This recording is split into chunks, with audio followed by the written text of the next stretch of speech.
চলে আসলাম লাইভে। বেশিরভাগ সময় যতটুকু সময় পাই হাদির বক্তব্যগুলো শুনি, হাদির কথাগুলো শুনি, এত ভালো লাগে, হৃদয় ছুঁয়ে যায়। আমাদের এই বাংলার সর্বকালের যদি সর্বশ্রেষ্ঠ একটা বাঙালির পাই যদি আমরা, শেরে বাংলা এ কে ফজলুল হক, মাওলানা ভাসানী, তাদেরই সমতুল্যই বলবো আমি। আমাদের আহ, শরীফ ওসমান হাদি দলমত নির্বিশেষে হিন্দু মুসলিম বৌদ্ধ খ্রিস্টান সকলের যে প্রাণ জয় করেছে, প্রাণ ছুঁয়েছে। এই বাংলায় জন্মেছি আমি, এই বাংলায় আমার জন্ম। হিন্দু বৌদ্ধ মুসলিম খ্রিস্টান সকলেই এই বাংলার মানুষ। এটা কোনো আলাদা করার, ধর্ম বর্ণ দিয়ে কোনো আলাদা করার কোনো সুযোগ নাই। ধর্ম বর্ণ দিয়ে আলাদা করার কোনো সুযোগ নাই। আমেরিকার মতো উন্নত দেশে কৃষ্ণাঙ্গ শ্বেতাঙ্গর বর্ণের বিভাদ আছে, কিন্তু আমরা বাঙালিরা কোনোভাবেই ধর্ম বর্ণের আলাদা করার সুযোগ নাই। কালো আর ধলো বাহিরে কেবল, ভিতরে সবারই সমান রাঙা। এই যে কালো আর ধলো বাহিরে কেবল, ভিতরে সবারই সমান রাঙা। হাত কাটেন, গলা কাটেন, পেট কাটেন, যা কাটেন সবই সমান রাঙা বের হবে, রক্ত ছাড়া কিছু বের হবে না। আর সকল রক্ত লাল ছাড়া কিছু বের হবে না। ভেদাভেদ কেন? রাজনীতি, অপরাজনীতি, দুঃশাসন, সম্পদ লুটকারী, ওরাই ধর্মবর্ণকে বিভাজন সৃষ্টি করে, হিন্দু মুসলিম বৌদ্ধ খ্রিস্টানকে বিভাজন সৃষ্টি করে আমাদেরকে ফায়দা লুটছে। আর আমরা ছাগলের 3 নাম্বার বাচ্চার মতো ওই সব স্টুপিড নেতাদের পিছনে একটা সেলফি তোলার জন্য পাগল হয়ে ধাক্কা ধাক্কি করে একদম মানে গায়ের জোরে করে গিয়ে নেতার সামনে গিয়ে ছবি তুলি। কতটা অপদার্থ আমরা! দেখি, ওই যে গতকালকে না কবে দেখলাম জিয়াউর রহমানের মাজারে ছবি তুলতে গিয়ে আমাদের তরুণ, আমাদের সাদেক হোসেন খোকার ছেলে, খোকা ভাইয়ের ছেলে, সে গিয়ে একদম খুব জোর সোরে ধাক্কা ধাক্কি করে গিয়ে ছবি তুলে। ওয়ালাইকুম আসসালাম। আহ, রুবেল ভাই, রুবেল ভাই কেমন আছেন? জাতপাত ধর্ম বর্ণ দিয়ে হয় না। মানুষ হতে হলে মানুষের বর্ণ একটাই, ভিতরে লাল, রক্তিম লাল, এবং অন্তরের অন্তঃস্থল থেকে মানুষের প্রতি ভালোবাসা, কোমল হৃদয়। এটা হচ্ছে মানুষের ভালোবাসা। দলকানা ওই অন্ধভক্ত হয়ে কোনো লাভ নাই। আখের আপনাকে লুটপাট করার জন্যই তারা বসে আছে, ক্ষমতার লোভে, ক্ষমতার দম্ভ, দাম্ভিককে আপনাদেরকে ব্যবহার করছে। কিন্তু আমরা বুঝি না। হাদি ছিল মাটির মানুষ, হাদি ছিল জনতার মানুষ, হাদি ছিল দেশের মানুষ। ওয়ালাইকুম আসসালাম মুজিবুল হক ভাই, রুবেল ভাই, রাহুল ভাই, রুহুল ভাই। আজ দুই রুহুল ভাই আছেন, এক রুহুল ভাই চলে আসছেন। ওয়ালাইকুম আসসালাম রহিমা আপা, কেমন আছেন? আসেন সবাই আসেন, আর একটু কথা বলেই তারপর আমরা শুরু করব। আমি হিন্দু বুঝি না, মুসলিম বুঝি না, খ্রিস্টান বুঝি না, বৌদ্ধ বুঝি না, আমি বুঝি মানুষ। আমি বুঝি মানবতা, আমি বুঝি মানব প্রেম, বাংলার প্রেম, মাটির প্রেম, স্রষ্টার সৃষ্টি সকল জীবের প্রেম। আমার কাছে কোনো ধর্ম বর্ণ সবই সমান।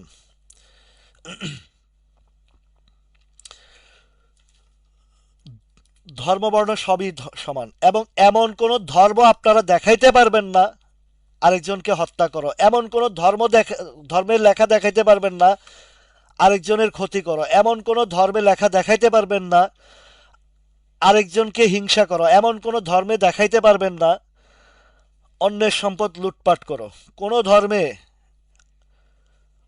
সুদ ঘুষ দুর্নীতি হারাম কোন ধর্মে লেখা নাই। ওয়ালাইকুম আসসালাম পপি আপা। পপি আপার দিয়ে আমার কবিতাটা আবৃত্তি করাইতে হইব। ওনার কণ্ঠ খুব সুন্দর, গানের কণ্ঠ সুন্দর। একটা গান লিখবো আমি হাদিকে নিয়ে, সেই গানটা আমাকে পপি আপা সুরকার লাগবে, গীতিকার লাগবে। তো ওয়ালাইকুম আসসালাম সাইফুল আলম ভাই। এই পৃথিবীতে মহামানব যিনি আল্লাহ সৃষ্টি করেছেন, হজরত মোহাম্মদ সাল্লাল্লাহু আলাইহি সাল্লামের কাছে উনি যে ইসলামের প্রচার করেছে সেই ইসলামের অর্থ আমরা এখনো বুঝি না। উনি যে ইসলামের আহ, ইমানের কথা বলেছে সেই ইমানের অর্থ বুঝি না আমরা এখনো। সেটা কি কোনো ধর্মের একক সম্পদ? না, আমাদের প্রিয় নবী হযরত মুহাম্মদ সাল্লাল্লাহু আলাইহি সাল্লামের যে বাণী এটা সকল ধর্মের জন্য। ইসলাম, ইসলাম মানে কি? মোসাল্লেম, মোসাল্লেম মানে কি? সালামত। সালামত মানে একজনের, মানে সে একে অপরের কাছে সালামত থাকবে, নিরাপদ থাকবে, সেটাই হচ্ছে ইসলাম।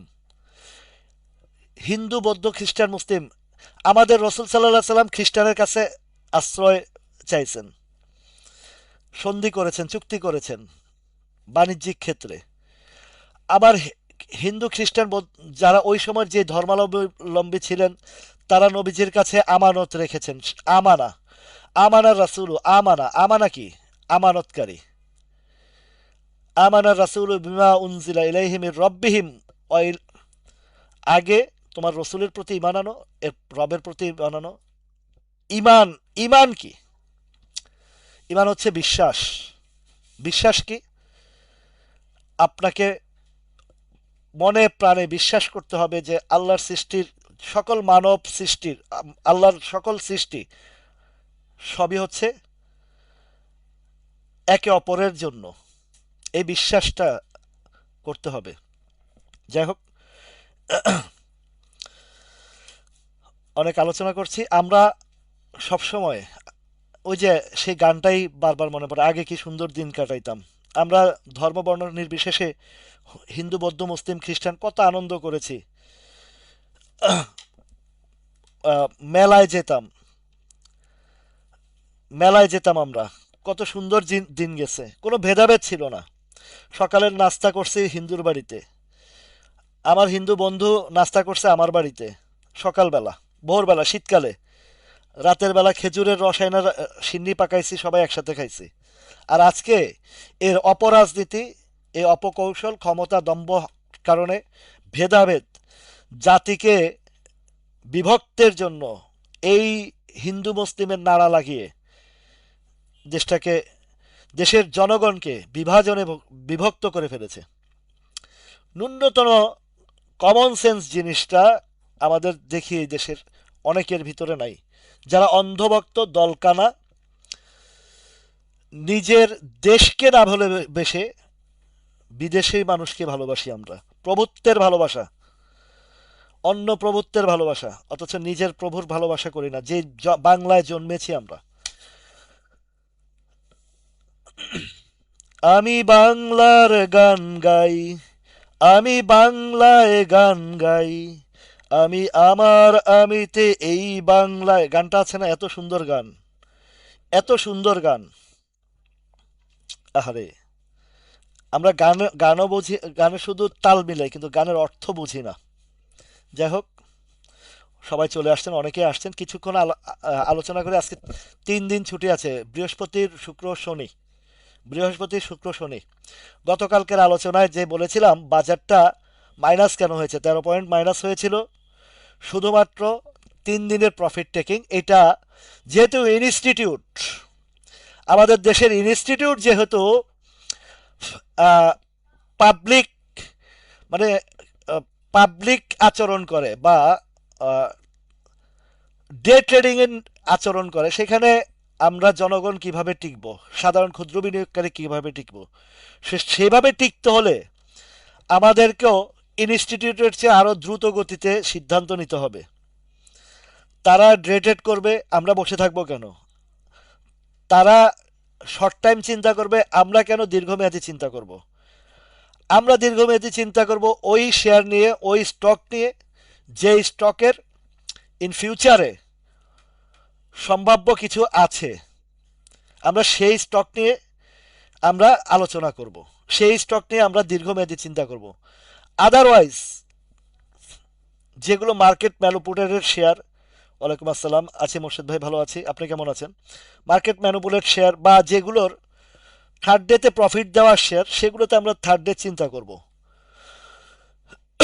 তো অধিকাংশ যে শেয়ারগুলো বাজারে আমরা লক্ষ্য করে দেখি, আহ, আপনারা দেখবেন দীর্ঘমেয়াদী বিনিয়োগের শেয়ারগুলোর এক মুভমেন্ট 3 মাসে একটা আসে, আসলে এক জায়গায় গিয়ে ঘোরাঘুরি করে, আবার 2 মাস 3 মাস সেখানে ঘোরাঘুরি করে আরেকটা মুভমেন্ট আসে, ওইটা করে আরেকটা মুভমেন্ট আসে, এইভাবে এইভাবে ধীরে ধীরে সে উপরে যখন যেতে থাকে ব্যাগ আসে না।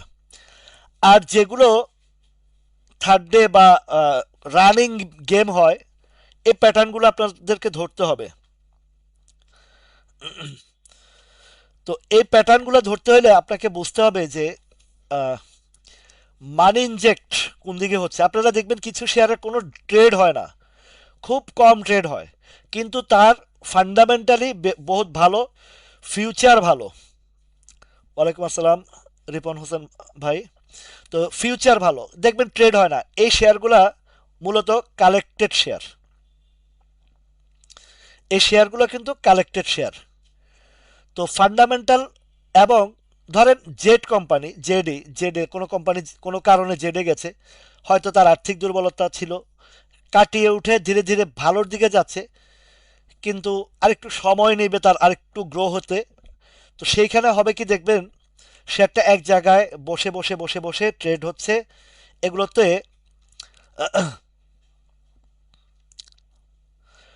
তো সেখানে থ্যাংক ইউ মৃদুল দাদা, আমার এই যে প্রিয় একজন মানুষ মৃদুল ধর দাদা, আমি খুব পছন্দ করি ওনাকে।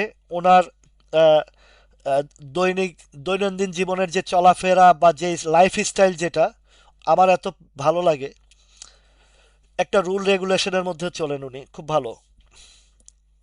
তো সেই জায়গায় কথা বলছি, যেটা ফান্ডামেন্টাল দেখা গেছে সে কোনো কারণে দুর্বলতা প্রকাশ করেছে, এরপরে আবার আবার সে উঠে আসছে ভালো অবস্থানে। এগুলোর দেখবেন যে ভলিউম একদম কম। এই শেয়ারগুলো কালেকশন হয়, যেমন আমি আপনাদেরকে আরও 4-5 মাস আগে যখন আমি পেনিনসুলা নিয়ে কথা বলেছিলাম, মনে আছে আপনাদের নিশ্চয়ই। পেনিনসুলাটা ভিতরের ফান্ডামেন্টালি বহু কিছু বাছাই যাচাই করে ঠিক এই লেভেলটাতে আমি এই লেভেলটা থেকে আমি বলেছিলাম, এই লেভেলটাতে 11 টাকা 10 টাকা এটা মার্চ এটা সেপ্টেম্বরের 1-2 তারিখের দিকে এই জায়গায় ছিল। তো এইখানে যখন ছিল, আমার কাছে পেনিনসুলা সম্পর্কে একটু ঘাটাঘাটি করে দেখলাম, না এই শেয়ারটা খুবই চমৎকার একটি শেয়ার, এটা ইন ফিউচারে বেশ ভালো করার মতন একটা শেয়ার, এবং তার প্রাইসের সাথে তার কোম্পানির যে ভ্যালুয়েশন কোনোভাবেই যায় না, মিলে না। সম্ভবত এখনও তার পার ইউনিট শেয়ারের ফেস এনএবি, যেটাকে নেট অ্যাসেট ভ্যালু যেটাকে বলি, 24 টাকার উপরে আছে। এছাড়াও যে অবস্থান তার, যে পজিশন তার, এই শেয়ার তো এখানে থাকার কারণ না। ওয়ালাইকুম আসসালাম ভাই।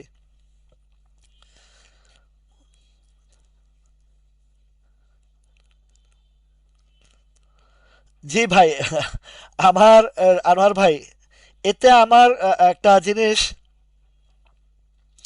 বেশ ভালো লাগে, আমার খুব চমৎকার, মানে খুবই এনজয় করি, যে অন্তত পক্ষে আমি এই ক্ষুদ্র নগ্ন, মানে একদম অতি নগণ্য, নিজেকে আমি অতি নগণ্য ক্ষুদ্র মানুষ হিসাবে, আমার কিন্তু এই গ্রাফিক্যাল হিস্ট্রি কারো কাছ থেকে কোনো শিখা নাই ভাই, সত্যি কথা বলছি। আমি কোথাও কোর্স করি নাই, কোথাও ট্রেনিং নেই নাই, শুধু ধাক্কা খাইছি আর পাক্কা হয়েছি, ধাক্কা খাইছি, ঠেকছি যেথায়, শিখছি সেথায়। একটু মনোযোগ সহকারে বাজারটাকে গত 17 বছর, ওই যে পাম রিডিং করে না, পাম রিডিং, হাত গণনা, এই হাত গণনার মতন আমি এই বাজারকে গণনা করছি। বিশ্বাস করেন, আমি ইন্ডেক্সের উপরে কোনো নির্ভরশীলতা নাই আমার। আমার সবসময় আমি স্টকের উপরে নির্ভরশীলতা। ইন্ডেক্স কি আপ হলো কি ডাউন হলো এটা আমি দেখি না, দেখারও বিষয় না। এই ডাউন মার্কেটও আমি বেশ ভালো প্রফিট করি। আমার কাছে index doesn't matter, matter is stock. আমি সবসময়, আমি কিন্তু ভাই অত শিক্ষিত মানুষ না, বিশ্বাস করেন আমি শিক্ষিত মানুষ না, ম্যাট্রিক পাস করছি, ইন্টারে 2 বার ফেল করছি, বান্দর আছিলাম তো পড়াশোনা করি নাই। কিছু লজ্জার কিছু নাই ভাই। শিখছি, দেশ বিদেশ ঘুরছি, যেথায় গেছি সেথায় শিখেছি। শিখছি, শিখেছি, শিখছি, শিখতেই থাকবো। এর চেয়ে বড় শিক্ষা আমাকে দিয়েছে যেটা, মানে আমাদের এই হাদি ভাই, আমার কলিজার টুকটার ছোট ভাই, 32 বছর বয়সে সে যা দেখাইছে আর যা শিখাইছে, যা আলোড়ন সৃষ্টি করেছে, আগামী 100 বছরে এরকম আরেকটা হাদি পাবো কিনা সন্দেহ। তবু আমরা বুঝি না, অন্ধভক্ত আর দলকানার সুযোগ সন্ধানীরা চিনল না কি জিনিস হারাইছি।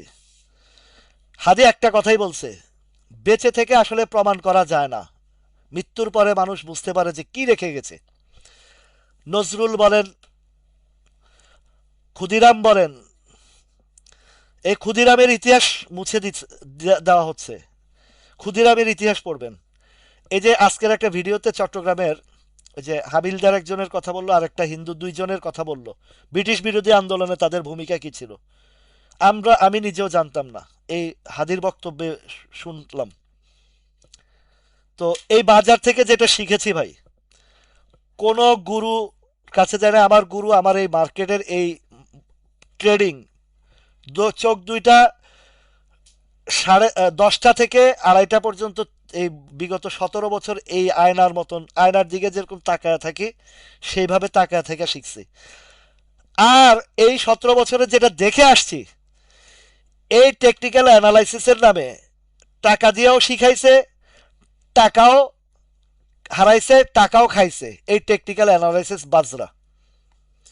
এমন কি দেখেছি, বিভিন্ন সময় শিখানোর নাম করে শিখানোর, অত্যন্ত দুর্ভাগ্যর বিষয়, অত্যন্ত দুর্ভাগ্যর বিষয়, আমার পিকনিকে একটা ভাইরে নিয়ে গেছিলাম, আগে থেকে সম্পর্ক, এবং কিছুটা একঘেয়েমি লোক হইল ভাই। আমি সহজে যাকে পছন্দ করি তার ভুল ত্রুটি যে বুঝে শুনে ভালোবাসে, তার ভালোবাসায় প্রকৃত ভালোবাসা। হয়তো কিছু সময় উনি আমার সাথে তর্ক করতেন, কারণ উনি টেকনিক্যাল অ্যানালাইসিস ভালো জানেন। তখন দেখা গেছে একটা কিছু যদি বলতাম যে এটা এইভাবে না এইভাবে, তখন বলতো আমি আমার চেয়ে ভালো জানেন। তো আমি হাসি মুখে উড়াই দিতাম, কেননা প্রিয় মানুষ, পছন্দের মানুষ। জানেন যে জামশেদের ব্যাপারে বলছি, ওই লোকটারও পছন্দ করতাম, কথাবার্তা যদিও একটু সেলফিশ টাইপের ছিল। পরবর্তীতে তো শুধু এই হাদির ব্যাপারটাকে নিয়ে অনেক বড় ধরনের আচরণ করে ফেলছে। তো তার ভিতরেও এখনো পর্যন্ত অনুশোচনা জিনিসটা জাগে নাই যে আমি কত বড় ভুল করেছি, কিভাবে গালিগালাজ করলাম, এটা যে তার অন্যায় হয়েছে, তার ভিতরে অনুশোচনা নাই। কিছু মানুষের অন্তরে আল্লাহ এমনভাবে সিল মেরে দেয়, তাদেরকে যতই আপনি বুঝাইবেন এরা জীবনে বুঝবে না। কারণ এদের ভিতরে মানবিক শিক্ষাটা নাই, এদের ভিতরে ধর্মীয় শিক্ষাটা নাই, এদের ভিতরে অনেক কিছুর অভাব আছে, শিক্ষার অভাবটা। এটা ছোটবেলা থেকে যাদের এই শিক্ষাগুলো থাকে না, তাদের এগুলো প্রবলেম হয়।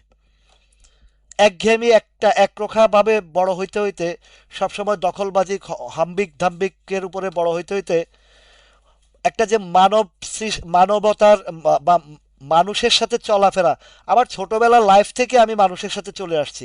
বন্ধু মহল, পিকনিক, এটা সেটা সব কিছুর সাথে মিলে মিশে চলেছি, যার কারণে মানুষের পালস আমি বুঝতে পারি। আল্লাহ সেই তৌফিকটা দিছে, মানুষের মনোভাব বুঝতে পারি। একটা মানুষের সাথে 2-4-5 মিনিট কথা বললে মানুষটার আন্তপাদ্য বুঝে ফেলতে পারি, এইটুক ক্ষমতা আল্লাহ তালা আমাকে দিয়েছে। যখন আমি বাজারে ট্রেড করতাম, এই ইয়েতে ঢুকতাম বাজারের, মানে এই ফেসবুকে ঢুকতাম, আমাকে কতজনে কত হোয়াটসঅ্যাপ গ্রুপে ঢুকাইছে, এই জলদি কিনেন, জলদি কিনেন, জলদি কিনেন, এইটাই এখনই বেড়ে যাবে, এখনই হল্টেড হয়ে যাবে, এরকম বহু মেসেজ দিয়েও আমাকে কিনাইতে পারে নাই। কারণ আমাকে আল্লাহ বিবেক দিয়েছে, আমাকে আল্লাহ বুদ্ধি দিয়েছে, একটা মাথা দিয়েছে। আমি যে তার জলদি জলদি কিনার কথা কইয়া কিনবো, আমাকে তো আগে বুঝতে হবে যে কি কিনতে বলতেছে। সে কি আমারে কেরু খাইতে বলছে নাকি ম্যাগনা মিল্ক খাইতে বলছে?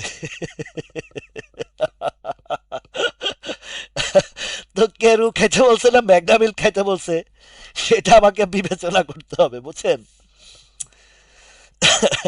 তো এইরকম হোয়াটসঅ্যাপ গ্রুপ, ফেসবুকের এই ধরনের যারা ইয়ে আছে, আলহামদুলিল্লাহ হাকিম ভাই, হোয়াটসঅ্যাপ গ্রুপ প্লাস এই যে টেকনিক্যাল অ্যানালাইসিস শিক্ষার নামে একটা গ্রুপ সৃষ্টি করে, গ্রুপ সৃষ্টি করার আখেরে তার আসল চরিত্রটা ফুটায় তোলে যে এই শেয়ারটা কিনেন, এটা ভালো। কখন দেয়? 4টা টাইকা দেয়। কখন? যখন তার নিজের হাতের কালেক্টেড শেয়ারগুলোর সেলের টাইম হয়। আমি কি বুঝাইতে পারছি আপনাদেরকে? বুঝাইতে পারলে একটু নক দিয়েন। এই টেকনিক্যাল অ্যানালিস্টরা আগে শিক্ষার নামে আপনাদেরকে একত্রিত করে, জড়ো করে, করার পরে তার বিশাল পোর্টফোলিও তাদের থাকে, তাদের একটা গ্রুপ থাকে। ওই গ্রুপটা সবাই মিলে শেয়ার কালেকশন করে, করার পরে আগে কথাগুলো গুরুত্ব সহকারে শুনেন, তাহলে আপনার স্টকগুলোর বা মার্কেট সম্পর্কে আপনাকে ধারণা পাবেন। ওই কালেকশন করার পরই এই হোয়াটসঅ্যাপ গ্রুপ বলেন বা তাদের যে গ্রুপগুলো থাকে, শিক্ষার জায়গাগুলো থাকে, সেইখান থেকে এবার আপনাদেরকে আস্তে আস্তে ম্যানুপুলেট করে সেখানে এই আপনাদেরকে ইনজেক্ট করা যে এই শেয়ারটা কিনেন। তো আপনারা যখন 150, 200 বা 250 লোক থাকেন ওই গ্রুপের মধ্যে, তখন কি হয়? আপনারা ঝাঁপায় পড়া কিনেন, এটা তো এমনি বাড়ে। আর যখন বাইরে 10% উপরে চলে যায়, তখন আস্তে আস্তে আস্তে আস্তে ধাপ ধাপ ধাপ ধাপ করে ওনারদের শেয়ারগুলো খাওয়াইতে থাকে। এবার খাওয়ানোর পরে দেখা গেছে একদিন আপনি ম্যাচিউর ডেটেও পাচ্ছেন না। আপনি কেনার পরে দেখছেন যে বাইরে তো খুব সুন্দর কথা কইছে, শেয়ার তো হল্ট হয়ে গেছে, শেয়ার তো বাইরে হয়ে গেছে, কিন্তু ঠিক ম্যাচিউর ডেটে আপনি সেল দিতে পারতেছেন না।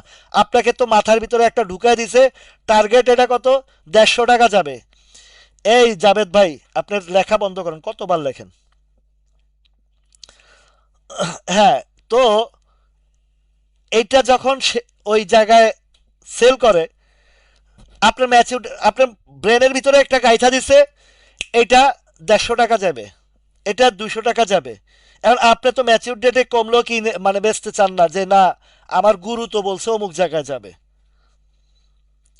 ওই কথার কারণে আপনারা সেল করেন না।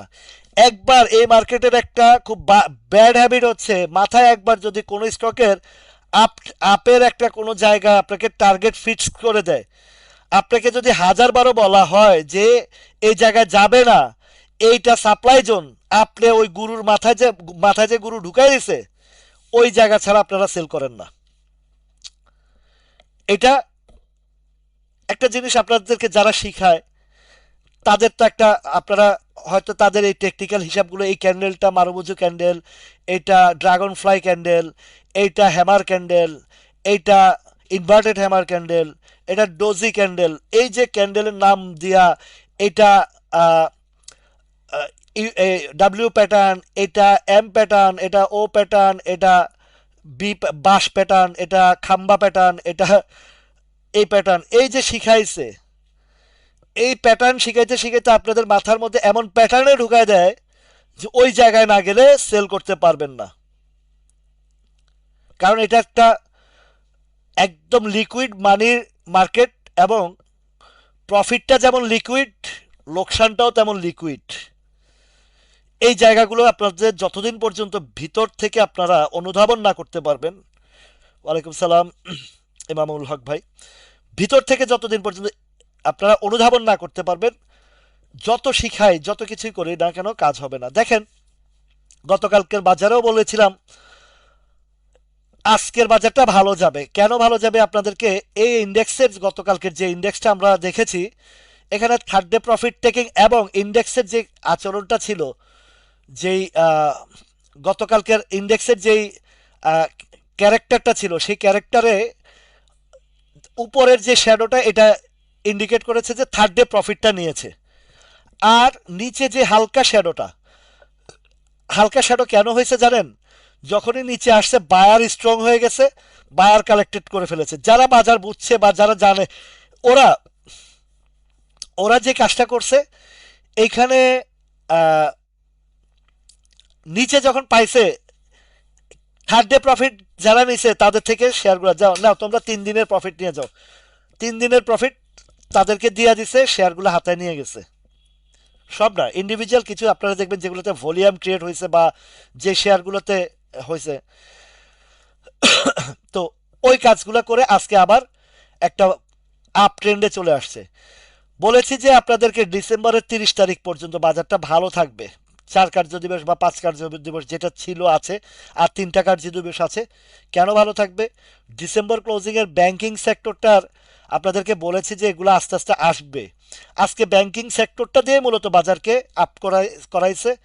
এর মধ্যে যে স্টকগুলোর অনেকগুলোর কথা বলছি, উত্তরা ব্যাংকটা দেখেন আজকে ভালো করেছে, ঢাকা ব্যাংক সহ আরও অনেকগুলো ব্যাংকের, সাউথ ইস্ট ব্যাংকটা এটাও ভালো করেছে, তারপরে আহ, আল আরাফা ইসলামী ব্যাংকটাও ভালো করেছে।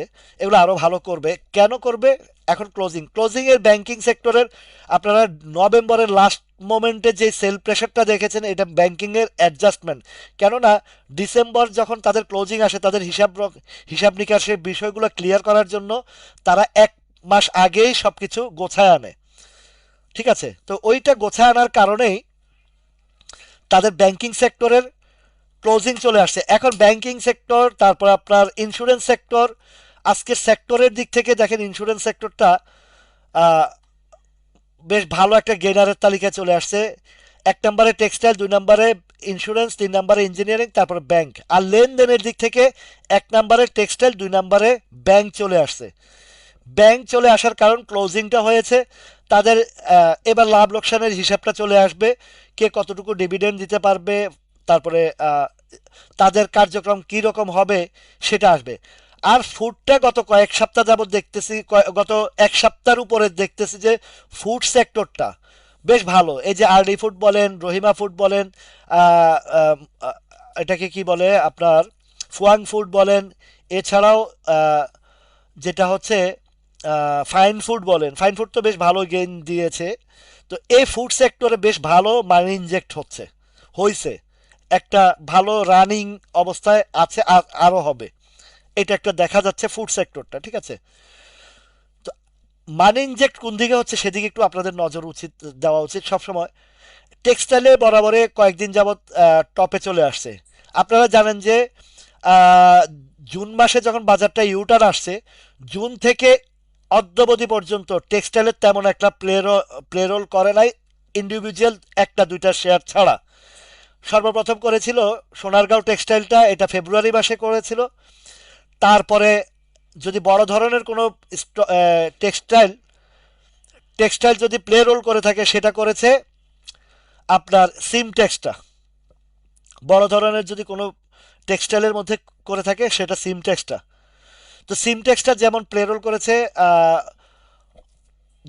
ফেব্রুয়ারি মাসে করেছিল আপনার ওইটা ওই সোনারগাঁ টেক্সটাইলটা। এছাড়া আদার্স, ও মালেক স্পিনিংটাও করেছে কিছুটা, কিছুটা না বেশ ভালোই করেছে।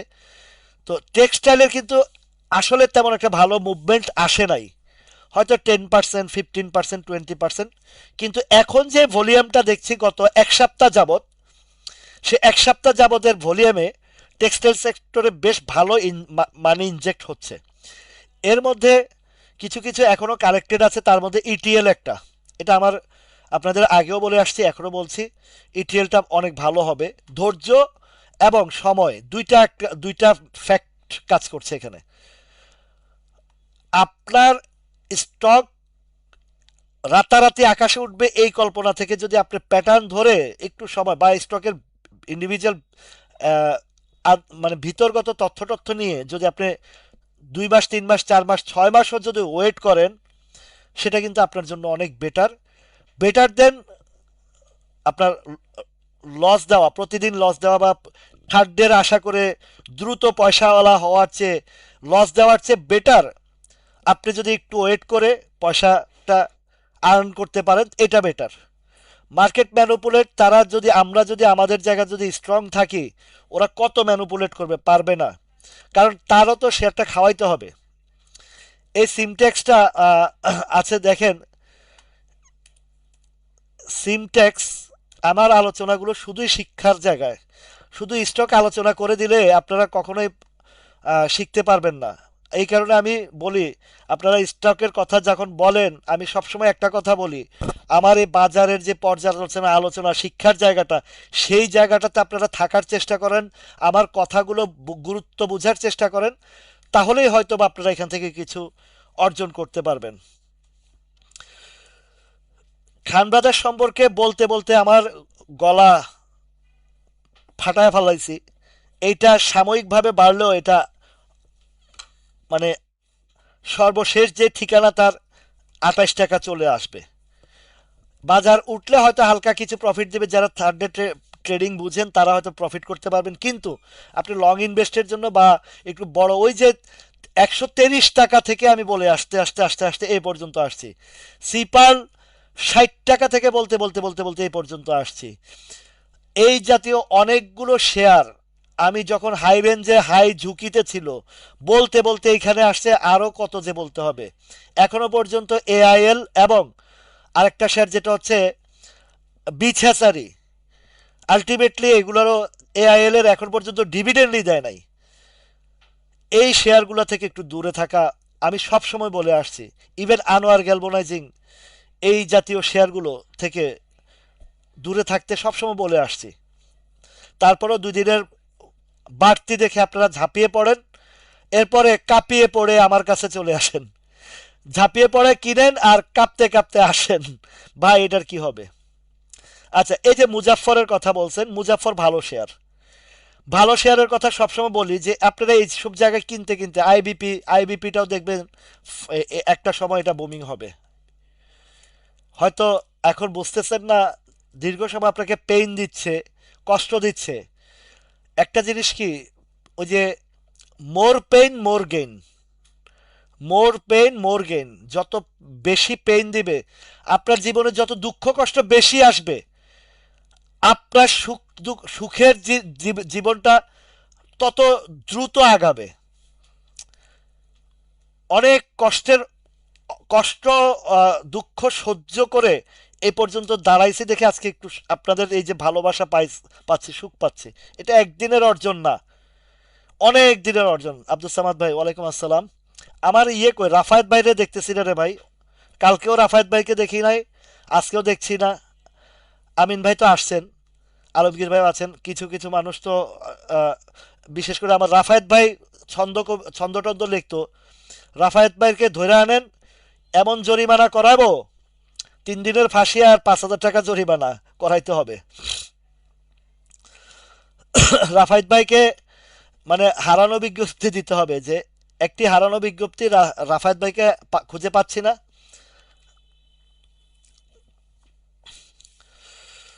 শত্রুর তো অভাব নাই আমাদের দেশে, বোমা মারবে, এই করবে, মানে আমাদের ভালো ভালো মানুষগুলাকে হত্যা করবে।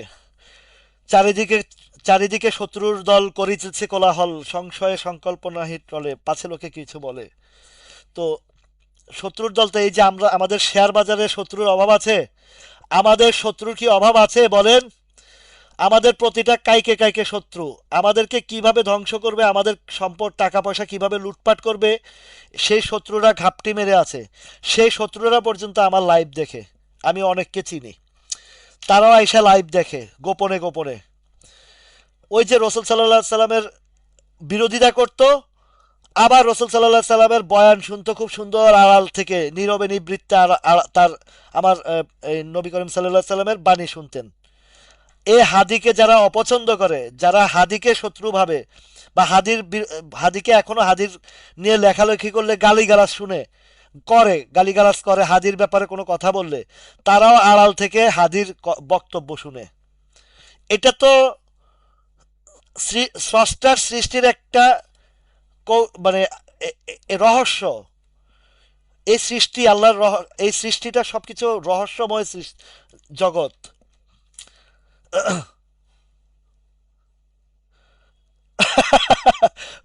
রাফাত ভাই ফ্যামিলি কার্ড পাইছে, লইতে গেছে না? রাফাত ভাইরা আইলে ফ্যামিলি কার্ড ধরাবো আমি।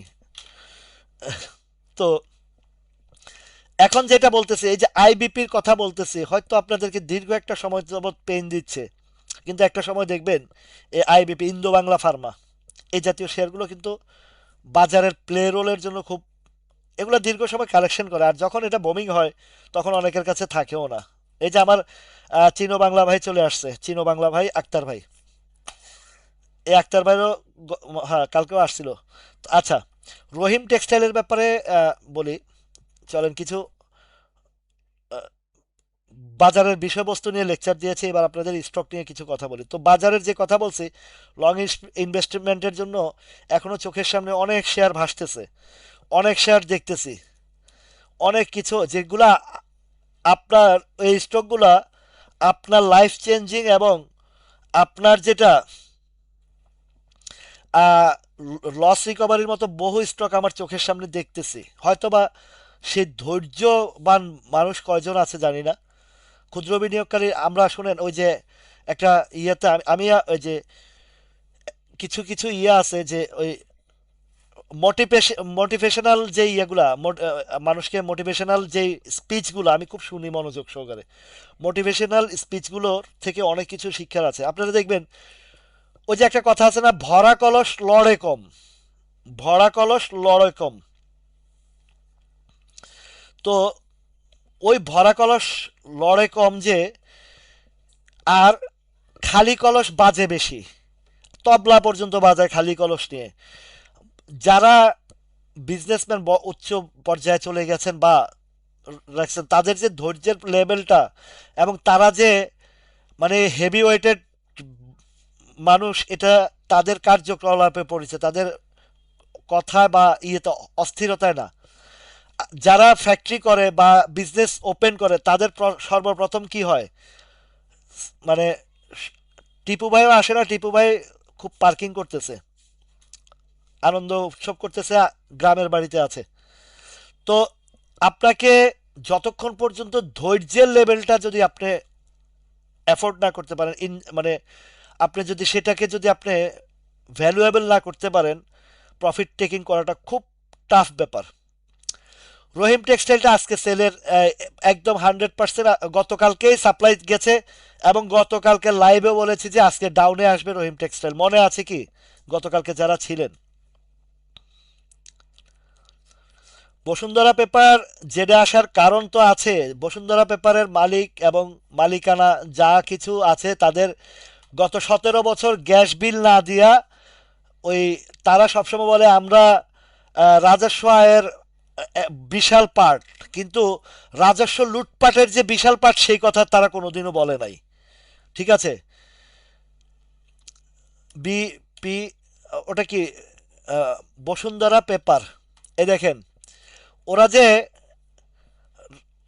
আপনারা দেখবেন আব্দুস সোবানের যে বক্তব্যগুলোতে সবসময় শেখ হাসিনাকে মানে খুব জোরালো কণ্ঠে এবং ধমকের সুরে বলতো যে আমরা দেশের রাজস্ব আয়ের মানে ট্যাক্স পেয়ারের মধ্যে তারা খুব খুব বড় ধরনের ট্যাক্স পেয়ার বলে, কিন্তু তারা যে রাজস্ব লুটপাটের মধ্যেও যে বড় ধরনের একটা লুটেরা, সেই কথা তো কেউ জানে না বা কেউ বুঝতে পারেন নাই। শুধু তাদের ইন্ডাস্ট্রি দেখছেন, গ্যাস বিল কত পরিমাণে তারা গ্যাস এই মানে চোরা লাইনে গ্যাস লুটপাট করছে সেই খবর রাখেন। দখলদারি, জমি জমি দখলদারির তো শেষ নাই। তো তার অবস্থান তো এইরকমই হবে। Bashundhara paper mill, Orion infusion, Orion pharma, আপনারা তাদের ইতিহাস জানেন? অনেকেই জানেন যারা বিজনেস করেন। আপনারা এই যে এখন আইসিবি ইসলামী ব্যাংক যেটা দেখেন, আইসিবি ইসলামী ব্যাংক কি আইসিবি ইসলামী ব্যাংক ছিল? না, এটা ওরিয়েন্টাল ব্যাংক ছিল। ওরিয়েন্টাল ব্যাংকটারে এই ওবায়দুল করিমরা লুটপাট করে, এই ওরিয়ন গ্রুপের মালিক ওবায়দুল করিম সহ তারা ভাইয়ে ভাইয়ে ভাইয়ে মিল্লা ওরিয়েন্টাল ব্যাংকরে খাইছে গিল্লা, ভাই ভাই মিল্লা ওরিয়েন্টাল ব্যাংকটারে খাইছে গিল্লা খায়া, এই যে ধরেন ফ্লাইওভার টোভার এগুলা সেগুলা মানে ইয়ে করে লুটপাট করে সব নিয়ে গেছে। তো এখন তাদের দুর্দশার এগুলো তো হবে। এখনো ওরিয়ন যেটা আছে ইনফিউশনটা, ওরিয়ন ইনফিউশনটা এখনো অনেক উপর লেভেলে আছে। এটাও কিন্তু খুবই ঝুঁকিপূর্ণ জায়গা আছে। ওরিয়ন ইনফিউশনটাও এই লেভেলে থাকবে না, নিচে চলে আসবে। তারপর Orion Pharma, Orion infusion, Beacon Pharma, দেখেন এই শেয়ারটাকে কোথায় থেকে কোথায় প্লে করছে এবং যে চিত্র করেছে, এটা কিন্তু এখন 346-47 ঘোরাঘুরি করতেছে। হ্যাঁ, বাজার ইউটার্ন আসলে এখান থেকে আবার একটু উপরে যাবে, সেটা হচ্ছে 395টা দিকে দুইবার গিয়ে ঘুরে আসছে, কেননা এদিকে সাপ্লাই আছে। আর এই শেয়ারটা যেহেতু গেমলিং করে উপরে সকল পাবলিকরে খাওয়াইছে, সকল পাবলিকরে খাওয়াইছে। টিপু ভাই কিন্তু নীরবে নিবৃত্তে প্রতিদিনই লাইভে আসে, কিন্তু একটু কথা টথা একটু কম কয়। তো টিপু ভাইরে ওই একদিন জরিমানা করাইছিলাম দেখা আর খবর নাই, ওই পিকনিকে যায় না দেখে জরিমানা করাইছিলাম, এখন জরিমানার ডরে কথা কয় না। তো যাই হোক, এই ওরিয়ন ইনফিউশনটা এই জায়গায় ডাম্পিং করা হয়েছে পাবলিকের ঘাড়ে। এখন অনেকে স্টপ লস দিছে, অনেকে বড় লস দিছে, অনেকে চলে গেছে। এটা আপাতত অল্প কিছু মুভমেন্টেই থাকবে, এর বেশি হবে না। মনে রাখবেন যে শেয়ারগুলো আহ, জানুয়ারি ফেব্রুয়ারিতে যে প্লেগুলো করছে সেগুলো কিন্তু জুলাই আগস্টের এই এই বছরের জানুয়ারি ফেব্রুয়ারিতে যে শেয়ারগুলো বড় ধরনের প্লে করছে, যেমন এসপি সিরামিক, তারপরে এস আলম, আহ, সোনারগাঁ টেক্সটাইল সহ যতগুলা ওই টাইমে প্লে করছে, আপনি দেখেন যে খেয়াল করে দেখেন জুলাই আগস্টে কিন্তু ওই শেয়ারগুলোর ওই পার্টিসিপেন্ট ছিল না। আবার জুলাই আগস্টে যেগুলো এখন প্লে করে আসছে, মানে দ্বিগুণ তিনগুণ প্লে করছে, এই শেয়ারগুলোর মুভমেন্ট কিন্তু আর তেমন একটা হবে না। এখন নতুন নিত্য নতুন কিছু আসবে, এবারের বাজারের যদি ইউটার্ন আসে নিত্য নতুন কিছু আসবে। সেই নিত্য নতুন কিছু আপনাদেরকে লাইফ চেঞ্জিং করে দিতে পারে, এরকম কিছু স্টকে আমার নজরে আছে, দেখছি, আলোচনা বহুবার করেছে এসব স্টক নিয়ে। তার মধ্যে হতে পারে একটা ইটিএল, তার মধ্যে হতে পারে পেনিনসুলা, তার মধ্যে হতে পারে আপনার তাল্লু স্পিনিং, তার মধ্যে হতে পারে আপনার আইবিপিটা, তার মধ্যে হতে পারে আপনার পেনিনসুলাটা এখনো যেইখানে আছে, যে জায়গা আছে। তো কেন, এর কারণ আমি আপনাদেরকে খুব সূক্ষ্মভাবে ভিতরগত অবস্থা দেখে আপনাদেরকে বুঝিয়ে দিয়েছি। আরও একটা শেয়ার যদি লো পেড অ্যাপের মধ্যে যদি দেখেন, বিডি অটোকারটা দেখতে পারেন আপনারা। বিডি অটোকারটা এখনো পর্যন্ত আমার কাছে আহ, মোটামুটি বড় ধরনের একটা প্লেয়ের জন্য মিনিমাম মিনিমাম এখান থেকে আহ, হয়তো এখানে আরও কিছুদিন কালেকশন চলবে, কিন্তু বিডি অটোকারটাও আমার কাছে প্লে রোলের জন্য, যেহেতু 18 সাল, 18 আর এখন 25 সাল শেষ, মানে 8 5 13 প্রায় 7 8 বছর হয়ে গেছে এগুলোর উপরে। আরও কিছু শেয়ারের কথা আমি আপনাদেরকে আজকে দেখাবো, যেগুলা ইলেকশনের পরে বড় বড় প্লে হইতে পারে, যেগুলা দ্বিগুণ তিনগুণ পাঁচগুণ হওয়ার মতন শেয়ার। অনেকগুলা শেয়ার নিয়ে আজকে আলোচনা করব। আমাদের বৃহস্পতিবার আছে, শুক্রবার আছে, শনিবার আছে, 3টা দিন।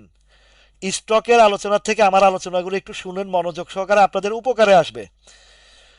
আরও কিছু শেয়ারের কথা বলবো আপনাদেরকে, আমি আজকে দেখাবো, যেগুলো আমার মনে হচ্ছে যে গভর্নমেন্ট চেঞ্জ হলে কিছু কিছু স্টকের যেই বোমিং হওয়ার এবং আপনাদের লস রিকভারি হওয়ার মতন অনেক শেয়ার কিন্তু আহ, আছে।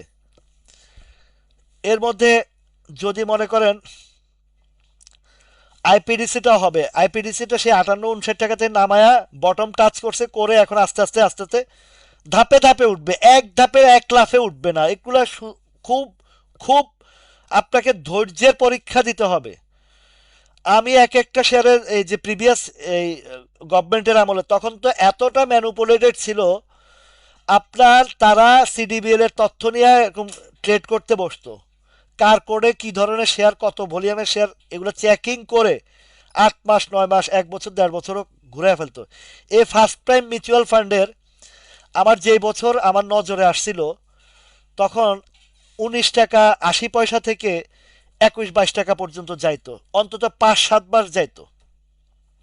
আইসিআইসিএলটাও হবে, আইসিআইসিএলটাও হবে, নিশ্চিত থাকেন আপনারা। 1ST, এই ফার্স্ট প্রাইম মিউচুয়াল ফান্ডটা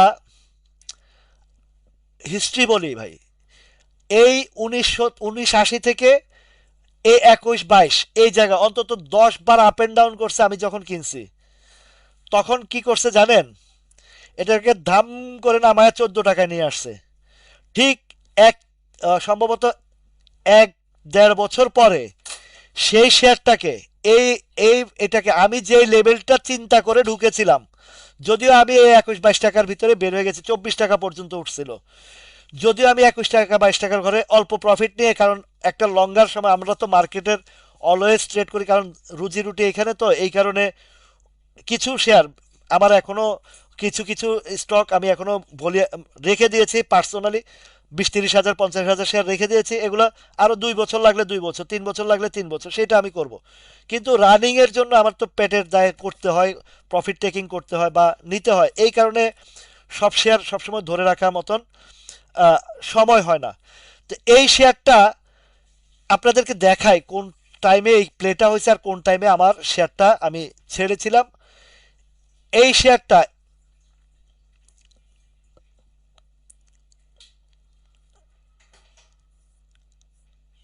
এই জায়গায়,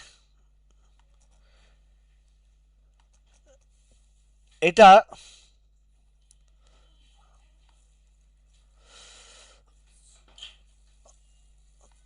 এই শেয়ারটার কথা বলি, এই আলোচনাগুলো শুনেন, অনেক কিছু আপনাদের ভিতরে ধৈর্য শক্তি বাড়বে আমার এই আলোচনা থেকে। আপনাদের আহ, সামনে আহ, সিদ্ধান্ত নিতে আপনাদের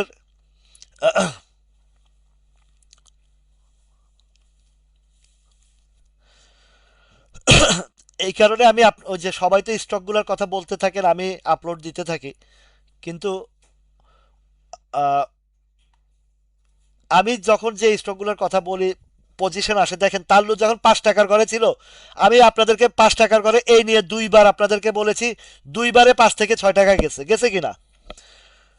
তো এই জায়গায় দেখেন এই ফার্স্ট প্রাইম মিউচুয়াল ফান্ডটা আমি যখন কিনছিলাম,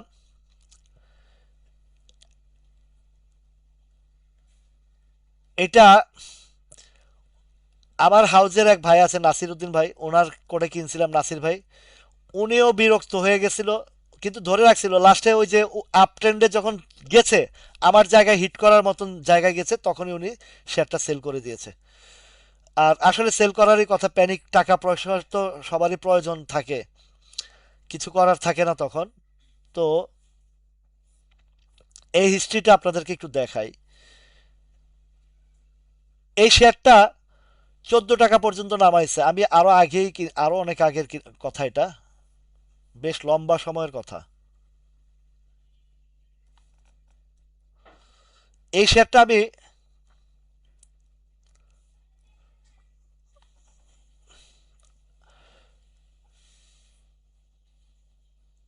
21-22 সালের দিকে কিনছিলাম এটা, শেয়ারটা কেনার পরে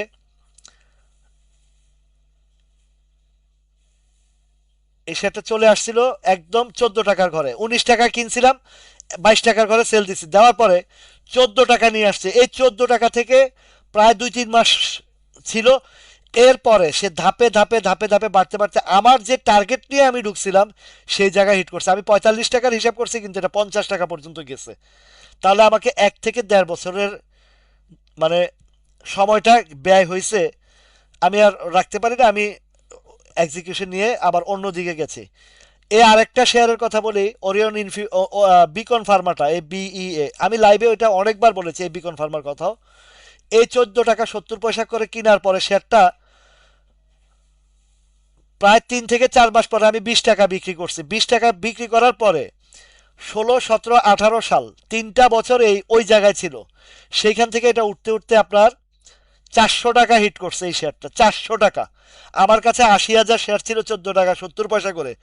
যদি আমি 5 বছরও যদি রাখতাম, ধরেন আমি 15 সালে কিনছি, সেটা যদি আমি 20 সালে বা 21 সালে বিক্রি করতাম, তাহলে তো আমার এই 5 বছরে তো আমার ধরেন লাইফ চেঞ্জিং হয়ে যেত না, যদি আমি ওই হিসাবটা করি।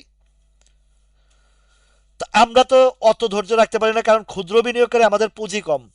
এইখানে এই বাজারে অনেক বহু লোক আছে যারা ইন্ডাস্ট্রিয়াল বা যাদের মানে রিটায়ার্ড পার্সনের অনেক আছেন, এবং যারা এই বাজারকে অনেক আগ থেকে জানেন, বুঝেন, এবং এই বাটপারি অ্যানালাইসিস, বাটপারি ধান্দায় যারা ঘুরে না, তারা কিন্তু এখান থেকে অনেক পয়সা ইনকাম করে। আমি ব্যাটবিসির একটা আলোচনা করেছিলাম এক ভদ্রলোকের, তিনি বয়স হয়ে গেছে, বয়োবৃদ্ধ, ওনার 2টা মেয়ে।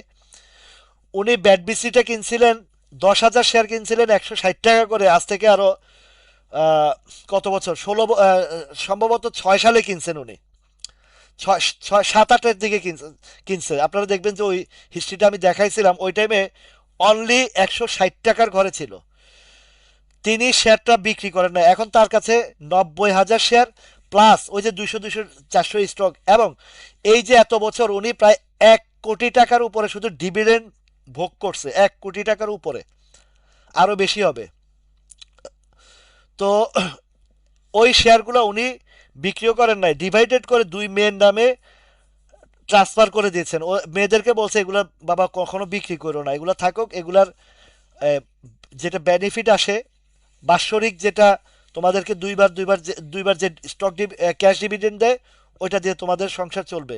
মানে জামাইয়ের উপরে আর মেয়ে জামাইদের উপরেও ডিপেন্ড, মানে ওই ইয়ে করতে হবে না, তার মেয়েদের সুরক্ষার জন্য এটা দিয়ে গেছেন। এরকম অনেক স্টক আছে যারা এখনো এই একদম বেস লেভেলে আছে, কিন্তু ইন ফিউচারে অনেক দূর যাবে। তার মধ্যে বলেছি আপনাদেরকে কয়েকটা স্টকের নাম, এগুলাকে আপনারা যদি দীর্ঘ সময়, এই পেনিনসুলার কথা বলি, এটা হইতে পারে আরেকটা সিপাল, মনে রাখবেন। এটা হয়তো আজকে না বললেও বা আজকে না মনে স্মরণ না করলেও আজ থেকে 2 বছর 3 বছর পরে হলে আপনারা স্মরণ করবেন যে পেনিনসুলার রাসেল ভাই একদিন বলছিল 11 টাকার ঘরে, সেই পেনিনসুলা এখন দেখতেছি 100 টাকার ঘরে। এটা আজই হবে এমন কিছু না, আজই হইতে হবে এমন কিছু না, কিন্তু হবে। 200 টাকার ঘরেও দেখতে পারেন পেনিনসুলা। কিন্তু আমাদেরকে, যেহেতু আমরা ক্ষুদ্র বিনিয়োগকারী, আমরা সবসময়, আমি একটা ডায়লগ বলে আসি যে অল্প রুজি অল্প পুঁজি অধিক খুশি। তো পেনিনসুলাটা 11 টাকা থেকে 17 টাকা যারা প্রফিট নিছেন বা 18 টাকা যারা প্রফিট নিছেন, একটা প্রফিট পাইছেন না?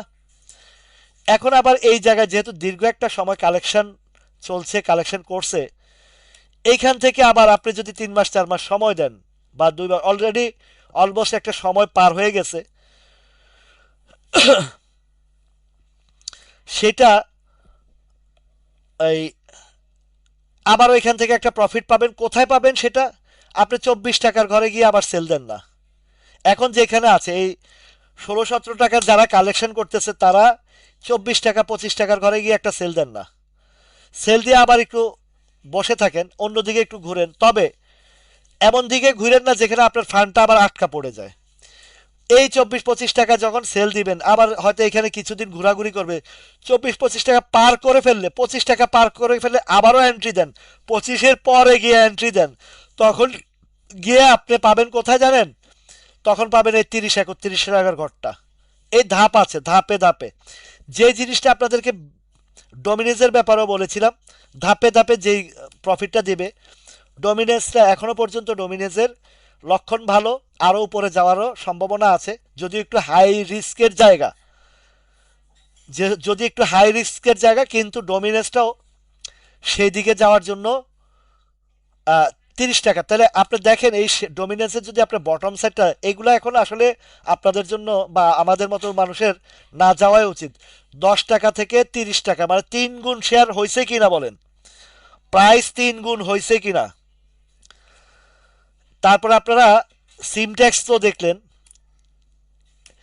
এবার খুব শর্ট টাইমের ভিতরে যে স্টকগুলা বাড়বে, সেটার মধ্যে একটা আছে ইসলামী ফাইন্যান্সটা। দেখেন ইসলামী ফাইন্যান্সটা দেখেন, আমি কোথায় আপনাদেরকে স্মরণ করাইছি, কোথায় দেখাইছি, আপনাদের নিশ্চয়ই মনে আছে। এই বাজারে 3 গুণ বাড়ার পরে কয়টা 1,000 টাকা যাবে, 2,000 টাকা যাবে, এই যাবে সেই যাবে, যেই আহ, সংবাদ দেয় ফিডিং এর জন্য, এই আপনার ওরিয়ন ইনফিউশন 500 টাকার উপরে কয়, ট্রেডারের হাউসে ট্রেডার কয় এটা আমি 700 টাকা বেচা দিব আপনারা, আপনি বেচছেন না। তো এই ধরনের ট্রেডারে ধরা, মানে কন্যানো দরকার, কন্যানি বুঝেননি, কোনই দিয়া কন্যানি দরকার। বেটা বেচস্তা এখন 700 টাকা, 500 টাকার মাল 300 টাকা ঘুরতেছে, এখন তুই বেচস্তা, ফাজিল কোথাকার। এখন এই ইসলামী ফাইন্যান্সটা আপনাদেরকে ঠিক এই জায়গাতে আমি বলছিলাম কিনা দেখেন তো। যেই দিন সে একটা 5 টাকা 30 পয়সায় মারছিল, বিকন ফার্মার বর্তমান অবস্থান ভালো না। এটা যদি একবার 100 টাকা, একবার নামছে তো শুধু কয়েকটা রুলিং করতে দেন, এরপরে এই বিকন ফার্মা 60-62 টাকা চোখের সামনে দেখবেন, আরো নিচেও দেখবেন বিকন ফার্মা। নোট ইট, নোট করে রাখেন, বিকন ফার্মা নিচে চলে আসবে, ধরে রাখতে পারবে না কয়দিন। এটা 13 টাকা 14 টাকা শেয়ার 400 টাকা উঠাইছে। এইটার একটা ধাপ আছে।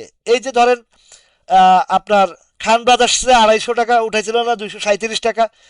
একবারে তো ফালায় নাই, ধাপে ধাপে ফালাইতে ফালাইতে এখন কত মনে হয় 40 টাকা 45 টাকার ঘরে আনছে, আরো নিচে নামাবে। এগুলা একটা ধাপ পার করে আবার নিচে আসবে, একটা ধাপ পার করে আবার নিচে আসবে। আর এই ইসলামিক ফাইন্যান্সটা দেখেন, এইটা দেখেন এই জায়গাটাতে, এইটার কি হবে? এইটা যেদিন 5 টাকা 30 পয়সা নামছে ওই দিন আমি বাই দিছিলাম 5 টাকা 80 পয়সা। একটা সেকেন্ডের জন্য 5 টাকা 30 পয়সা কতগুলা শেয়ার ট্রেড হয়েছে আমি বলবো? 5,500 শেয়ার মাত্র ট্রেড হয়েছে। 5,500 শেয়ার ট্রেড হয়েছে।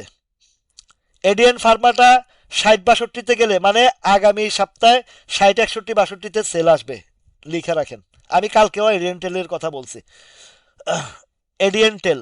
আর অ্যাডভেন্ট ফার্মাটার কথা বলি নাই, ওটা দেখবো। তো এই ইসলামী ফাইন্যান্স কেন আপনাদেরকে চোখের সামনে আনছি সেটাও বলছি। এই ইসলামী ফাইন্যান্সের 8 টাকা ইপিএস মাইনাস ছিল, সেই মাইনাসটা রিকভারি করে সে প্রথমে 5 টাকা রিকভারি করছে। পরের বার যে রিকভারি মানে থার্ড কোয়ার্টারে যে রিকভারিটা করছে, এটা হচ্ছে একদম আপনার মানে একটা মানে অলৌকিক ঘটনার মতন ঘটনা। এত বড় রিকভারি ইসলামিক ফাইন্যান্সটা করছে, এটা আনবিলিভেবল।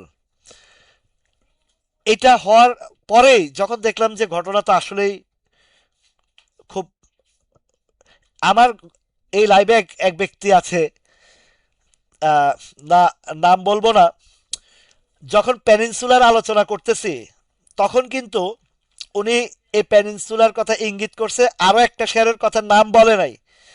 তো ভাবছে যে আমি তো আমি তো ভালা না, ভালা লইয়াই থাইকো।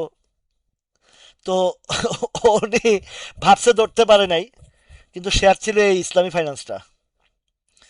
আমি তো ঠিকই খুঁজে বাইর করছি, যেদিন থেকে বলছে যে আর একটা, তখন আমি ওনারে পার্সোনালি একটু বলছিলাম যে ভাই আপনার আরেকটা স্টকের নামটা বলেন একটু, আমি চার্টটা দেখবো। উনি আমাকে খুব মানে এমন ক্রিটিসাইজ করে কথা বলছে যে আপনারা বলার দরকার নাই, আপনার অ্যানালাইসিস লাগবে না, মানে গোপনীয় বিষয়ে ইয়ে করতে চাইছে আর কি। তো এই ধরনের একটা ইন্ডিকেট করে আমার কথা বলছে।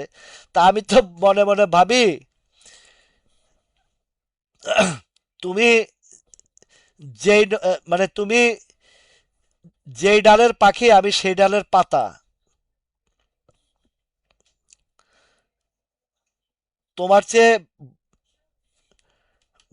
মানে তুমি কোন স্টকের কথা বলবা বা তুমি আমারে বলবা না, গোপন রাখবা, সেটা আমি বাইর করতে পারবো না, আমি রাসেল বাইর করতে পারবো না।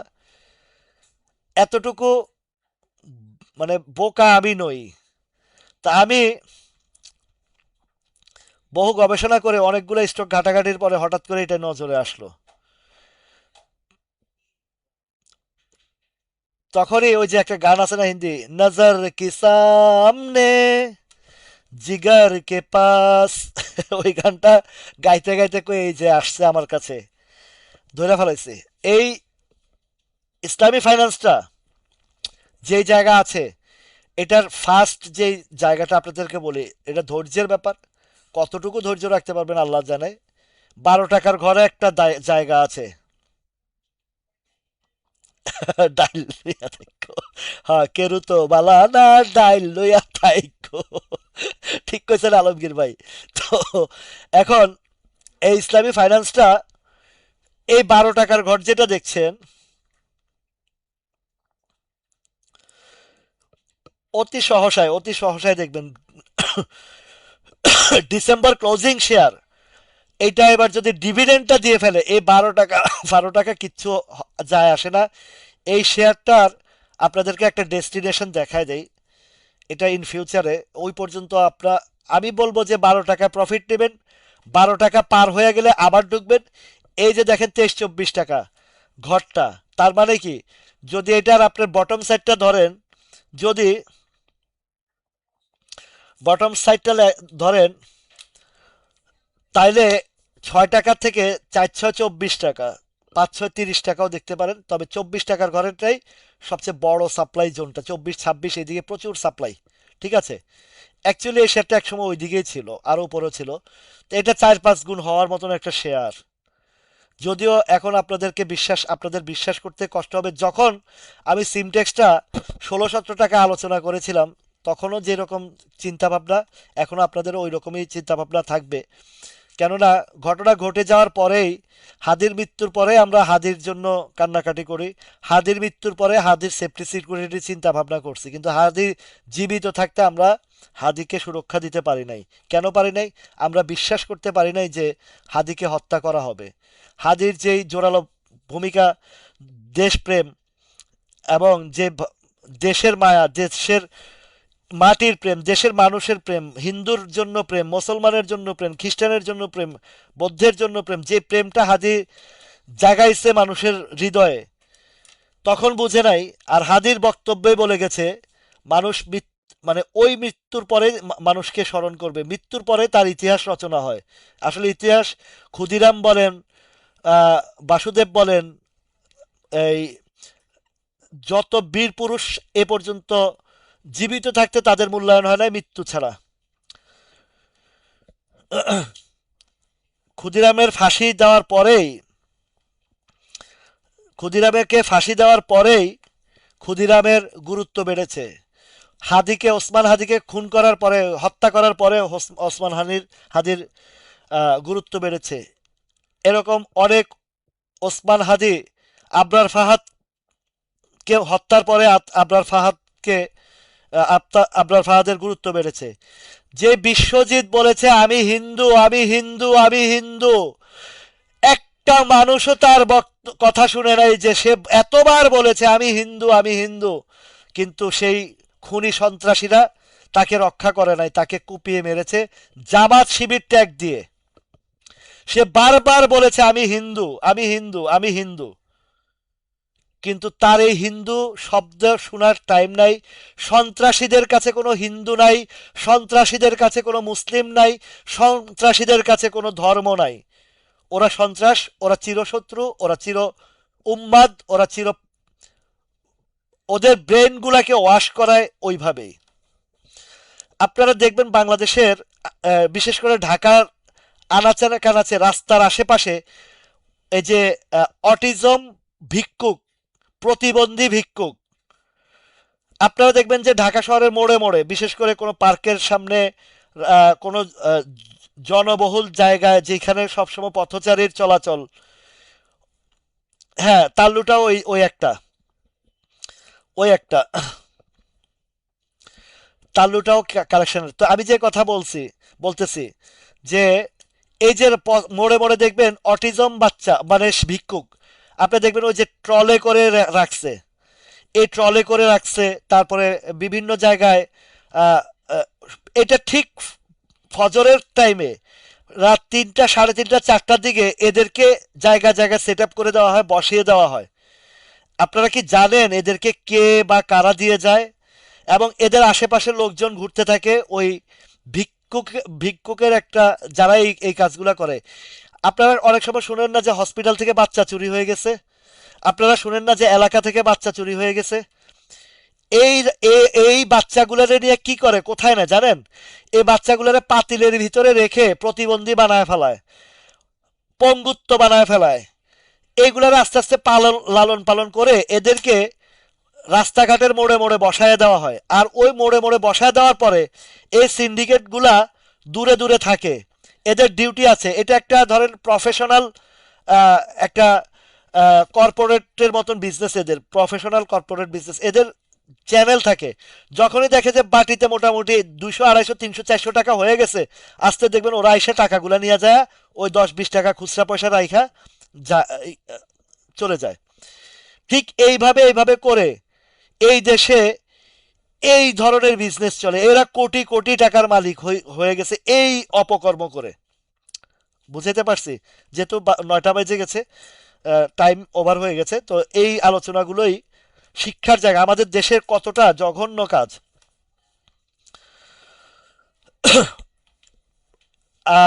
অনিল সর্দার ভাই, অনিল সূত্রধর দাদা, আপনি পেনিনসুলা এগুলা বিজনেস যেগুলা পলিসি, বড় বড় প্রতিষ্ঠান যেগুলা, ওইটা দল, যে দল ক্ষমতা আসবে সেই দল। এখন এই পেনিনসুলাতে দেখবেন যে যদি বিএনপি ক্ষমতা আসে, দেখবেন যে এখানে ডাইরেক্টরশিপ আছে অন্তত 2-3 জন এই পেনিনসুলার। হ্যাঁ হ্যাঁ, ঠিক বলছেন। এই আলমগীর ভাই, ওদের লিডার আছে। ওরা প্রতিদিন ফজরের আগে দিয়া এই ভিক্ষুকগুলারে মাইক্রোবাসে করে, আমি নিজের চোখে দেখছি এগুলা। ভাই আমি রাস্তাঘাটে হাঁটার মানুষ, আমি পথে প্রান্তরে ঘুরে বেড়ানোর মানুষ, এটা ছোটবেলা থেকে আমার একটা অভ্যাস। আমি এইগুলা কিন্তু এই অনেক, মানে একদম রুট লেভেলের মানুষের সাথে মিশার মানুষ। হয়তো ওইভাবে প্রচারণা কখনো করিনি, এই জায়গায় আসছি, আপনাদের পাশে দাঁড়াইছি আপনাদের দুঃখ দুর্দশা দেখে। এই দুঃখ দুর্দশা আমি একদম রুট লেভেলে রাস্তার মানুষের সাথে মিশে ঘুমানোর। আমি কমলাপুর রেল স্টেশনে একদিন বাসা থেকে রাগ করে বেরোয়, ছোটবেলার কথা বলি, কমলাপুর রেল স্টেশনে এক রাত ঘুমাইছি আমি। আমি একটু জিদি মানুষ তো, রাগী মানুষ, আমি খুব রাগী ছোটবেলা থেকে, এটা আমার বাই বর্ন। আমি যেমন দয়ালু তেমন রাগী। তো বাসায় রাগ করে ছোটবেলা, মালিবাগ তখন বাসায় ছিল, বাসা ছিল মালিবাগ, রাগ করে আম্মার সাথে রাগ করে মাইর দিছে, রাগ করে গিয়ে কমলাপুর রেল স্টেশনে ঘুমাইছি। এই কমলাপুর রেল স্টেশনের হিস্ট্রি আমি জানি। আমি রাগ করে রমনা পার্কে গিয়ে বৈশা রইছি, ছোটবেলার কথা এটা আমার। সে ধরেন এরশাদের আমলের কথা, এরশাদের আমল, তখন 7-8-10 বছর বয়স। রমনা পার্কে বৈশা রয়েছে, পুলিশে দাবা খেলতেছে, পুলিশের পাশে দিয়ে বসে রয়েছি। তো সেইখানে ওই পুলিশের সাথে গল্প করতে করতে পর পুলিশ ভাইয়েরা আমার বাসা পৌঁছায় দিয়ে গেছে। তো এই জায়গাগুলোতে যে এই দেশে যে কি হয় কি না হয়, আমরা এই, ইয়ে ভাই শুনেন, শরীফুল রহমান ভাই, আমরা কোট প্যান্ট পরে ভদ্রলোক সাজার কোনো দরকার নাই রে ভাই। এই দেশটা আমার, আপনি এই দেশে জন্ম নিয়েছেন। আমি অপ্রয়োজনীয় কথা কোনটা বলছি আমাকে বলেন। এটা সবগুলো বাংলাদেশের, বাংলার মাটির কথা। কেন বুঝেন না? আপনারা কি কি শিক্ষায় শিক্ষিত হয়েছেন জানি না রে ভাই, আমি তো আপনাদের মতন শিক্ষিত না রে ভাই। আমি মাটির লেভেলের মানুষ, আমি মাটির লেভেলের মানুষ। শরীফুল রহমান ভাই, চিন্তা বদলান।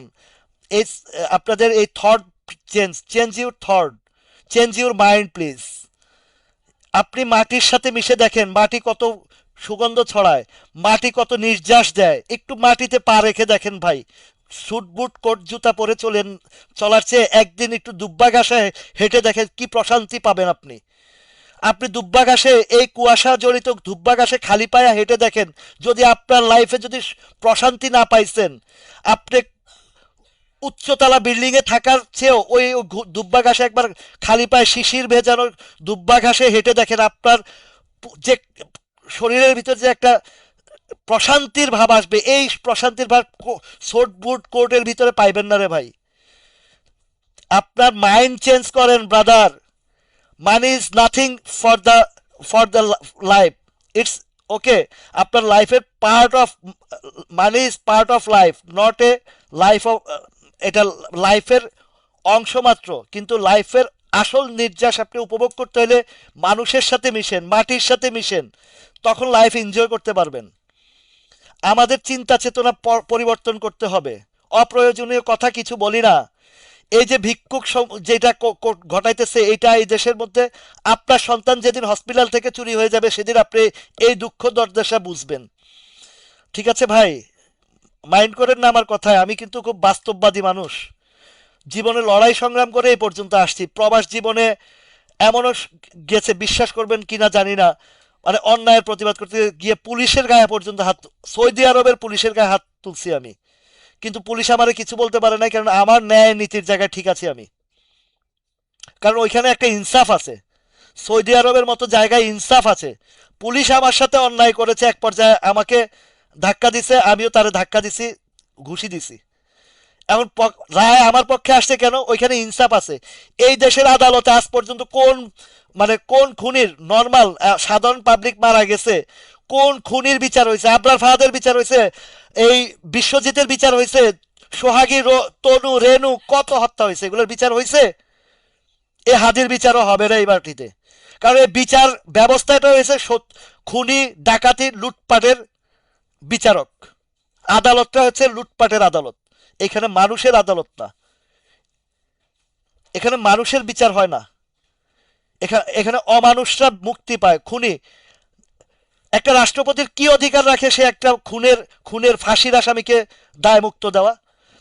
যে পরিবারের খুন হয়েছে সেই পরিবার যদি দায়মুক্ত না দেয়, কোনো রাষ্ট্র না, স্বয়ং আল্লাহ পর্যন্ত বলেছে আমি তাকে ক্ষমা করব না। আল্লাহ যদি ক্ষমা না করে তাহলে রাষ্ট্রপতি কিভাবে ক্ষমা করে? আমরা শিক্ষায় শিক্ষিত কিসে? কাগজে কলমে সার্টিফিকেটে। আমরা শিক্ষায় শিক্ষিত শুধু কাগজে কলমে আর সার্টিফিকেটে, কিন্তু আমাদের ব্রেন বা আমাদের মস্তিষ্কের মধ্যে যে মানবিক শিক্ষা, যে দেশপ্রেমের শিক্ষা, যে নীতি নৈতিকতার শিক্ষা আমাদের দেশে এখন পর্যন্ত আমার ধারণা, আমার দেখা মতন 80% লোকের নাই। এরকম হাদি হাজার বছরে একটা জন্মায়, শত বছরে একটা জন্মায়, ক্ষুদিরাম একটা জন্মায়, ক্ষুদিরাম একটা জন্মায়, মাহাতির একটা জন্মায়, বসুদেব একটা জন্মায়, হাজার বছর পরে, লক্ষ শত বছর পরে একটা জন্মায়। সাগরিনীর হত্যার বিচার হয়েছে। এই সাংবাদিক যারা এখন এই যে প্রথম আলুর আর ওই যে ডেলি ফিস্টার না স্টারের জন্য কান্নাকাটি করে, তারা কি আজ পর্যন্ত সাগররুনির হত্যার জন্য বিচার চাইছে? বিচার পাইছে? কথা বলেন আপনারা। আপনারা সাগররুনির হত্যা আজ পর্যন্ত আসছে, করতে পারছে? এগুলা কোনো রাজনৈতিক কথা না, এগুলা মাটির কথা, এগুলা মানুষের কথা, এগুলা দেশের কথা, দেশ প্রেমের কথা, মানুষ প্রেমের কথা। আপনার ভাইকে যেদিন হত্যা করবে সেদিন আপনার গায়ে লাগবে। যতক্ষণ পর্যন্ত আপনার ভাই, আপনার সন্তান হত্যা না হবে, খুন না হবে, ততদিন আপনাদের শরীরের একটা পশমও লড়বে না। এই ধরনের মানুষের অভাব নাই এই দেশে। ওই যে একটা বললাম না যে এই দেশে শাসন করে গেছে বিভিন্ন জাতি, বিভিন্ন গোত্র। এই গোত্রের কারণে এখানে এমন একটা মিশ্র জাতি হইছে, একত্রিত হইতে পারি না আমরা। একটা উচিত কথা করলে, ভালো কথা বললে অনেকের গায়ে লেগে যায়, অনেকে মানতে পারে না। আর অনেকে আছে নিজেকে সাধু সাবিত্রী ভাবে আড়াল করে রাখতে চায়, নিজেকে কোনো জঞ্জালে জড়াতে চায় না। ওই পশুত্বের জীবনের চেয়ে লড়াইয়ের একদিন জীবন। আজকে হাদি যে কতটা সফল, সে তাকে হত্যা করার পরে তার মৃত্যুতে সে দেখিয়ে গেছে যে 1000 বছর বাঁচার চেয়ে, 50-100 বছর বাঁচার চেয়ে, 50-100 বছর বাঁচার চেয়ে 5 বছর, 1 বছর, 2 বছর, 5 দিন বেঁচেও মানুষের হৃদয়ে গেঁথে থাকতে পারবো আজীবন, নক্ষত্রের মতো জ্বলতে থাকবো আমরা। তো যাই হোক, মার্কেটের সম্পর্কে খুব গভীর আলোচনা করেছি।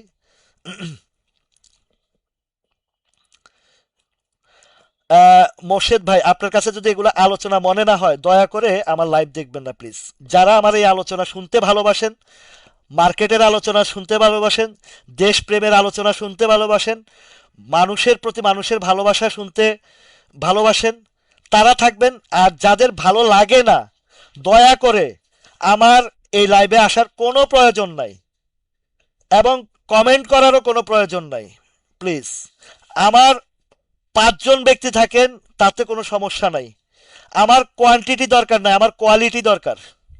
I don't want quantity, I want quality.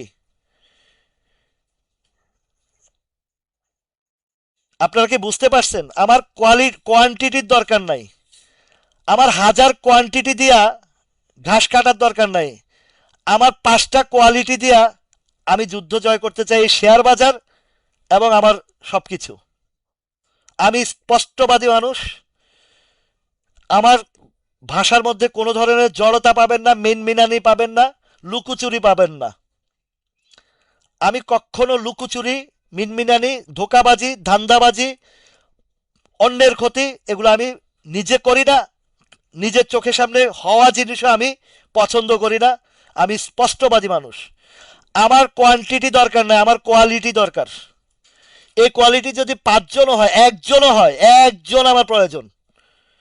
আমার এখানে ওই যে মৃদুল দাদা আমাকে বলছে একটা কথা, যে দাদা আপনি লাইভ শুরু করার সাথে সাথে 100 জন হয়ে গেছে।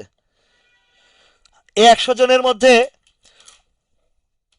কোয়ালিটি আছে যা, তার চেয়ে বেশি আছে কোয়ান্টিটি। কোয়ালিটি যা আছে, সবাই নিজ ফায়দা, নিজ ধান্দার জন্য আসে লাইভে, কিন্তু শিখার জন্য কেউ আসে না। এই জামশেদ ছিল তার মধ্যে একজন, এই ধান্দাবাজ। তাকে আমি ব্যক্তিগতভাবে ফোন করে, আমারে ফোন করতো, বলতো ভাই এই স্টকটা কিরকম হবে, আমি বলছি এটা নিতে পারেন, ধরে রাখেন, হবে। কিন্তু ওই ধান্দাবাজটাই আমার শত্রু হইয়া দাঁড়াইছে। ওই যে হাদির পাশের যে কাছের লোক হাদিকে হত্যা করছে, ওই লোকটাই জামশেদ, লোকটার চরিত্র ক্যারেক্টার এরকম। এবং সে যে গালিটা দিছে, তার সন্তানও যদি সেই গালি, সেই ভাষা পড়ে, তার সন্তানও তার মুখে থুতু দিবে। তো আমার কোয়ালিটির, কোয়ান্টিটির দরকার না, আমার কোয়ালিটির দরকার। আপনারা যারা এই যে, যারা সর্বসময় আমার সাথে আসেন, সর্বসময় যারা আছেন, তাদেরকে হইলে চলবে। আমার আবর্জনার দরকার নাই। আমার বক্তব্য যদি কারো ভালো না লাগে, আপনারা দয়া করে আসবেন না। যাদের কাছে খারাপ লাগে তারা আমার লাইভ দেখারই দরকার নাই। কারণ আপনাদের ব্রেনটা এমনভাবে আবদ্ধ, একটা সীমাবদ্ধ জায়গায় বন্দি, ওই ব্রেন আপনাদের জীবনে যদি এটারে যদি ওই জামা দিয়েও ঘষি, জামা, ওই যে ইটের যে জামা আছে না, জামা দিয়ে ঘষলে আপনাদের এই চরিত্র পরিবর্তন হবে না। দেখেছি অনেকের ক্ষেত্রে, তার মধ্যে জামশেদ একটা। আমি অলওয়েজ তার নামটা নিব, এবং আমি তার নামে জিডিও করে রাখবো। সে যেভাবে হুমকি ধমকি দিছে, হয়তো বা আমাকে হত্যাও করতে পারে সে। তো যাই হোক, একটা আহ, দুই লাইন, কিছু লাইনের কবিতা বলি। দেখেন 18 মিনিট বেশি হয়ে গেছে। আবেগী মানুষ, যেমন চোখের জল আসে তেমন খুব দেশপ্রেমের জায়গা, সত্যতার জায়গায়, সত্যতার জায়গায় আমি খুব কঠিন মানুষ। আমি সেখানে কোনোভাবেই কম্প্রোমাইজের জায়গায় এক চুল লড়তে রাজি নাই। এই যে আমার সাথে যারা পার্টনারশিপ বিজনেস করেন, তারা জানেন আমি কি ধরনের মানুষ।